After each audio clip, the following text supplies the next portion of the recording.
Hello, everybody. This is Marshall from the Coffee, Kegs, and Kriegsspiel podcast. This is a test broadcast. I'm going to pull up the YouTube now so that if anybody has questions or comments during the course of the show or the cast, you are absolutely welcome to throw them out there and I will answer them to the best of my ability. And you can ask anything as long as it's related to Kriegsspiel. If you ask me something like, where do babies come from or something, I'm not gonna. That you'll have to ask your mother on that one. But when it comes to Kriegsspiel, I am happy to answer questions.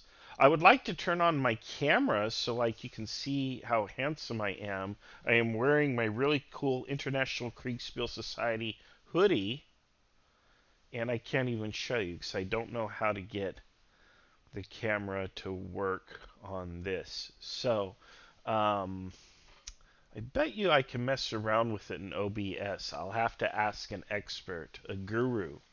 And we've got a few of those in the group. And I'm going to ask them. But so everybody knows this is a podcast. It's technically myself and a couple buddies who more or less administer the International Kriegsspiel Society. But the podcast will support the IKS. We do have a Patreon account, and we're going to give a portion of those proceeds directly to the International Kriegsspiel Society. And we're going to come on here every week, Sundays at 9 a.m. Pacific. I believe that's noon Eastern, and I think 5 p.m. Greenwich Mean Time. And we're going to come on here and we're going to talk about Kriegsspiel. And we're going to have some fun. We're just going to kind of talk about whatever's going on in the IKS, recent games, whatever kind of suits us. We're going to kind of go with the wind. If you want to kind of direct us, though, if you want to gently nudge us to talk about things that interest you, submit a question to us.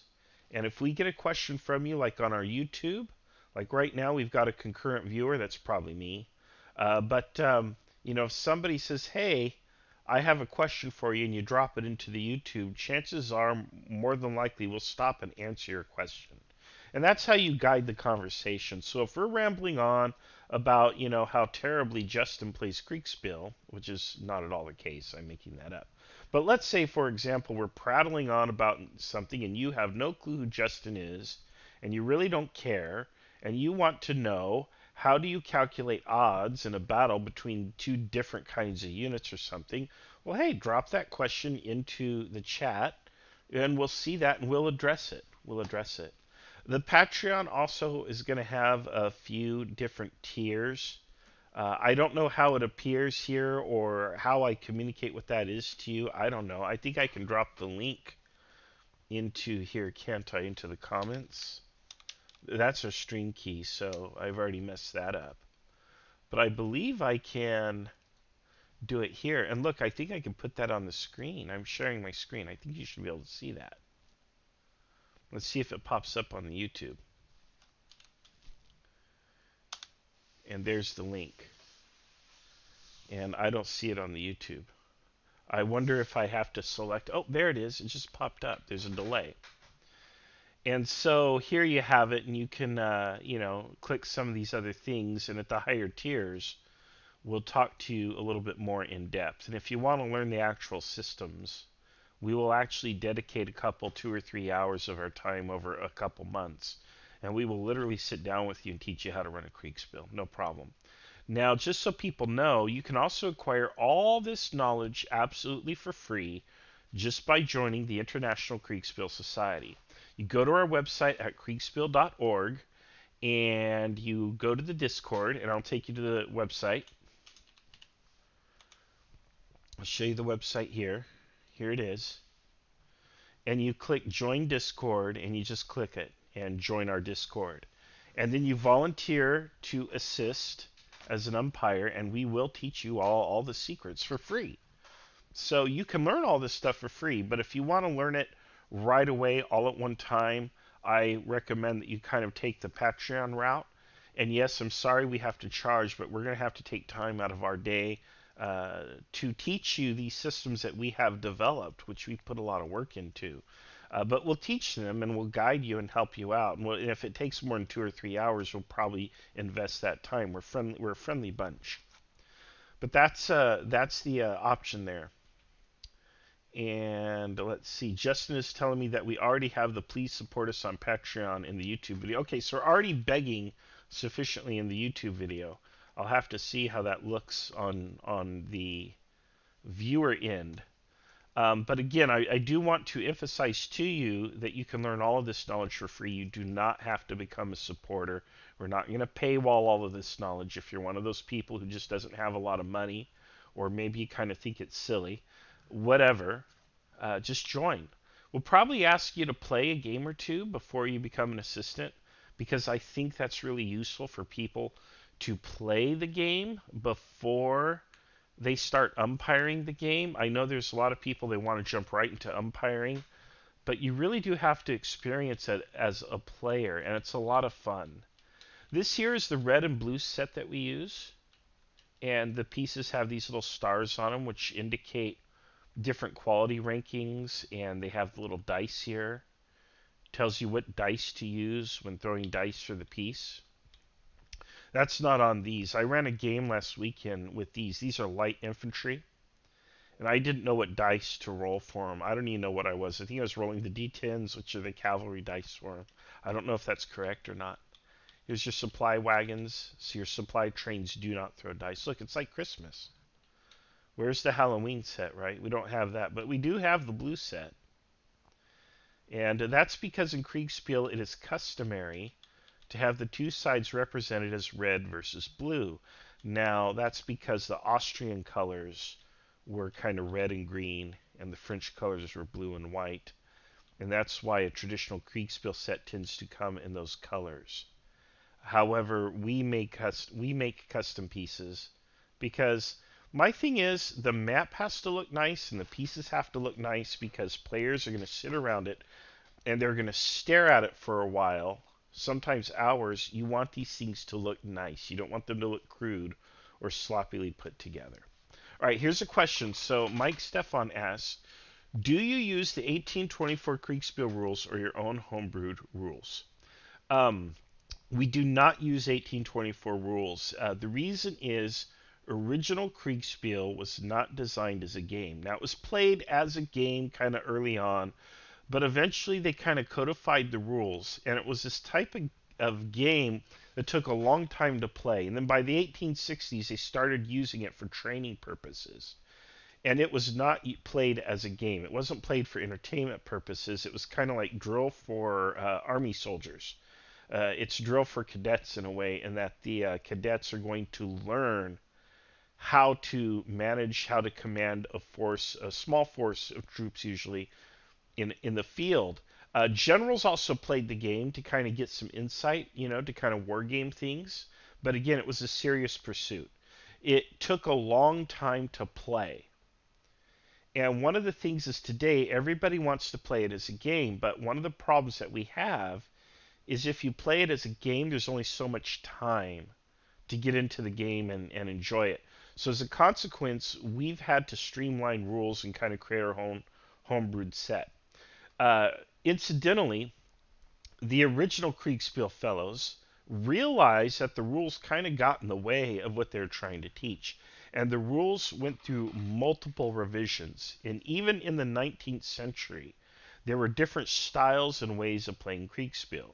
But by the 1870s, they said, we're going to throw out all these rules, and we're just going to do a thing called free Kriegsspiel. And free Kriegsspiel is you get a nerd, a general, who knows a lot of stuff, or some other officer who knows a lot of stuff, and they're going to throw some blocks on the board, and the players are going to make decisions and write their orders, and everything is going to be up to that judge, or what we call an umpire. And the umpire is going to rule all the decisions. They're not even going to roll dice. They're going to say this unit defeats that unit just because. And that's going to be the end of it. And that was how they ran it. It was called Free Kriegsspiel. So what we have done is I basically took Free Kriegsspiel and I reintroduced dice. Now this is something that I've done. I developed a system called the Southern California System. And the way you run that system is very simple. You do everything free Kriegspiel style, but then you roll dice to determine who wins the engagement. And you might also do a morale check with the dice. And it's just simple d6s. And the entire purpose of that is it's got to play very fast because you've got to fit it into a day of gaming, which is 4 to 6 to 8 to 10 hours, depending on the group that you have and everything else. So you have to kind of get a scenario done in that time frame. That's a lot harder than you might think. And everything's got to be quick. But I reintroduced the dice because I wanted there to be objectivity in the results. I didn't want the results to be entirely subjective, because then you get accusations of, well, you're playing favorites or whatever it may be. You want to be fair and consistent, even if sometimes the dice introduce weird or outlier results. So no, we don't use the 1824 rules. Now, Alex, who is one of my co-hosts for this podcast, came up with a system called the Brigade System. And he's still working on the system and refining. I know people are asking, can I get the rules to Alex's Brigade System? Well, it's still kind of in development. But you see, basically you have pieces, and the pieces have a rating, and according to the rating, they roll a certain die. And that's how original Kriegsspiel is played too. The die that is rolled depends on the conditions of the two units, like, who has an advantage or what's the range on the units or whatever. The dice kind of calculate all of that. They actually have a lot of different numbers, two columns, and different ranges are represented on them and so on. So the trick for the Empire is the Empire has to throw the correct die. And it's likewise here. You have all these dice, and it looks intimidating, but it's not. Because when we worked on the system, I'm like, Alex, it has to be very clear what die they throw. They're going to throw a red die, 8-sided. Okay, so you come over here and you pull out your red 8-sided die, and you're going to throw that. And that is right there on the block, red 8-sided. Okay, now I go here. This is technically orange. It's kind of a salmon color if you ask me, or coral. I think it's salmon. This is going to roll the salmon colored or orange colored 8-sided die. So you would come here, you pull this die out, and you roll that bad boy. And there you go, okay? And the dice have different results on them. So here is a miss, here is a disruption. So I can change the die state and show you the disruption. There's a disruption. The explosion is a hit. And so if a unit is disrupted, it kind of goes down a step. Look at this. You guys are learning the system for free here. I'm going to have to delete this. Okay, here we go, state. So you put that there. Oh, look, it's disrupted. Disruption really just represents bad things that happen to units. It could be anything. It could be casualties. It can be confusion. It can be they've moved through forested or wooded terrain or rough terrain, and the unit is no longer in this kind of comprehensive, cohesive line. And stuff like that. And in fact, there's actually a light form of disruption that Alex has started to use to represent movement over rough terrain. But anyway, this is that. And the disruption is recovered by resting the unit within range of a supply train that represents, ammunition, bullets, beans, and gas flowing to the unit, as well as discipline from officers and blah, blah, blah.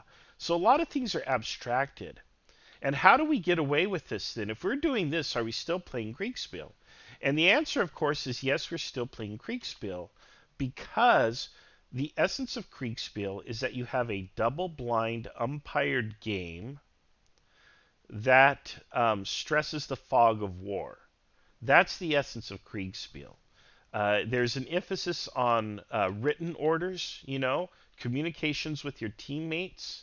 But ultimately, Kriegsspiel is any kind of a double-blind game that is umpired with fog of war being emphasized and communications. So anytime you have that, you have a legitimate Kriegsspiel. The details of how you run it are actually way less important. And the purpose of the exercise is, again, to get people to learn how to write orders and dispatch and communicate how to maneuver, how to get into the battle. As gamers are very interested in these dice. That's what they love. They want to know, hey, what unit defeats what? You know, they're going to say, here is this elite unit, and here is this veteran unit, and they're fighting each other. And we're going to give the blue unit an advantage here, and we'll take the little disrupt token off. And they want to roll these dice, and they want to know, hey, what happens? You know, okay. So red threw a disrupt at the veteran unit. The veteran unit threw a miss. That doesn't mean that all their bullets completely missed, but it means that their fire did not produce a discernible impact on this brigade. And this one here produced a disruption, and because it's a disruption, it goes down a state. Now he's going to throw a yellow die instead of the orange die, and there you have it. There you have it. So, and then we roll the die. You know, if there's another round of combat, he's still going to roll red. He's still going to roll yellow. So we'll roll it, and there's your results. Okay. Oh, look, there's a hit. And when you throw a hit, the piece gets smaller. The piece gets smaller. Actually, I think I did that on accident. It's not supposed to. But it goes from state 1 to state 2 to state 3. And when you take a hit, not only do you get smaller, you also take a disruption on it and so on. So we have this whole system, and it's actually relatively simple, and it works. But this is not Kriegsspiel. This is not the focus or the emphasis of Kriegsspiel. This is not what's important. What's important, really, is how do you get there from here? If you have to get here and fight a battle over here, what route are you going to take? You're going to go this way. You're going to go this way. You're going to go on a flank march. What are you going to do? That's Kriegsspiel, actually. That's the essence of the game. And the combat actually isn't that important. In fact, it's so unimportant that in many games, professional Kriegsspiel professors, or umpires, I should say, will actually stop the game before the battle's fully resolved. Now, in the International Kriegsspiel Society, because we play Kriegsspiel for fun, we'll fight the battle out until it's very clear that there's a winner on one side or another. And even then, we might play a little longer. So, all right, here's Brett. Brett says, and Brett, by the way, is one of the people who helped me establish the International Kriegsspiel Society. And he says, we like to know how many men remain, how effective the fire was. And some Kriegsspiel systems do track those numbers. And Brett is exactly right. The problem with tracking those numbers, the problem with 1824, for example, is that it takes time. And if you're sitting down around a table with a bunch of gamers and you've only got 4 hours to crank out a Kriegsspiel, you really don't have a lot of time to count bodies. And if you start doing that, then it slows the game down and you're not going to get to the end of the battle. And Brett should know this because some of my very first Kriegsspiel games, in fact, my very first 2 Kriegsspiel games, 2 or 3, were played with Brett. And Brett had me down in a basement with one other dude, like a dungeon, playing Kriegsspiel, and I think we got through 1 or 2 hours of battle time. Like, we sighted the enemy, and then we had to go home.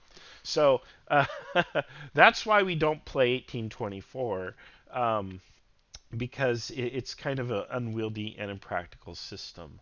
But that being said, we do still track casualties, but they're abstracted. So here's a hit thrown on this block here, and so the block is going to reduce in size, and it's going to take a disruption hit.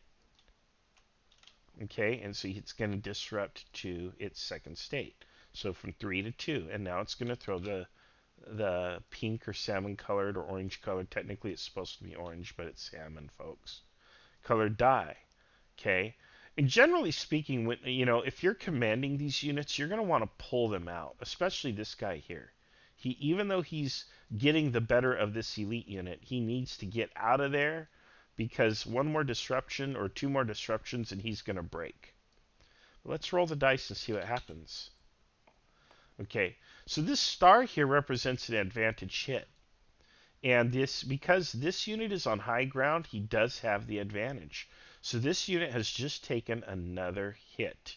And now he's at minimum size. He's as small as he's going to be. And if he stays in the battle and takes another hit, he's actually removed from play. And at this state, he's taken a lot of hits. So this would be a unit that has sustained like 50% casualties or something or whatever in an engagement. It threw a miss. See, this is a miss. So this unit is no longer impacted by that result. Now the unit still, I would still consider rotating it with the fresh unit because he's still weak. He's only throwing a yellow die, but he did get lucky. He tossed a hit with the high ground advantage, and so he gets that. But that's how the system runs, and it's actually very simple and elegant and easy to learn. And you can acquire it for free by volunteering as an umpire. But if you want to learn it right away on your own terms, where we sit down and coach you through the whole system, you're welcome to do that. But you got to sign up on the Patreon because we're going to have to interrupt our schedule to get on there and meet your need, and we're happy to do that. So, um, Mike Stevens says, so is it more like solving a tactical problem? And the answer is yes. Kriegsspiel is all about problems and solving problems. And as umpires, we deliberately create problems for players to solve. For example, we might put you all spread out so that you have a hard time communicating with your fellow commanders. We might give one side a more powerful force and the other side a less powerful force. So we'll do all of these things to create what are called Kriegsspiel problems. And this is what they did. This is what the Prussians did when they ran Kriegsspiel. They would give problems to the cadets so that the cadets could think their way through and figure out, hey, how do I solve this? There are also what I call organic problems, and these are problems that arise just over the course of gameplay. So let's say you're engaged with the enemy and the enemy gets a flanking force around on your flank. Well, that's a problem, and it's an organic problem. It's not one that the umpires gave to you to solve, but it's a problem that's developed nonetheless. Now, how do you solve that? How do you solve a situation where your units are disrupted, they need to rest and recover, but your supply train is far to the rear? And at the same time, you're expected to defend a certain sector of the line. How do you handle that? And of course, these are organic problems that may arise during the event. So yeah, that's what we do. Try to solve problems. So, all right. Normally these podcasts are going to run about 30 minutes. I'm going to wrap up just a little bit early because really this is a test run. I hope that in the future we can show you actual video, and we might have to do that by not using the Discord stage. We're going to have to use a different channel in Discord. It means I'm probably going to have to repeat this test in a day or two.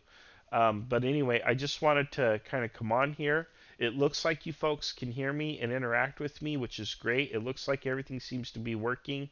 So we are going to come on regularly every morning at 9 a.m. Sundays. We are going to try to do every single Sunday. Of course, life happens. But there's three of us, and any one of us can just run the podcast, so you might get a different voice or a different face each time. I'll try to be pretty consistent with it, though. And we'll have, again, for our Patreon supporters, we'll have some special sessions. And really, we're just here to kind of geek out over Kriegsspiel and enjoy it. Maybe we'll show you some of our spicy memes that we have in our meme channel, or some of our quotes, or the lore that's going on over our Kriegsspiel campaign. We're fighting a Napoleonic type campaign. There's all this cool stuff that's going back and forth and smack talk, and it's just a heck of a lot of fun. So one last time, I want to invite people to join the International Kriegsspiel Society, and the quick and easy way to do that is to go to our website at kriegsspiel.org, click Join Discord, and we'll get you right in there. And yes, I know the website looks like a mess. It needs work and tender loving care, and apparently that's happening in the next week or two, believe it or not. So you should see some changes in that it's going to look a little more tidy. Look, I should not have Grand Gettysburg up here. We already had that event. That event is gone and over, but it was an amazing event. We had like 30, 40 people here. We had like 42 participants, I think. So it was a good time. But anyway, that's that, folks. I want to thank you all for being here, and I will see you on our next adventure. Thanks a bunch.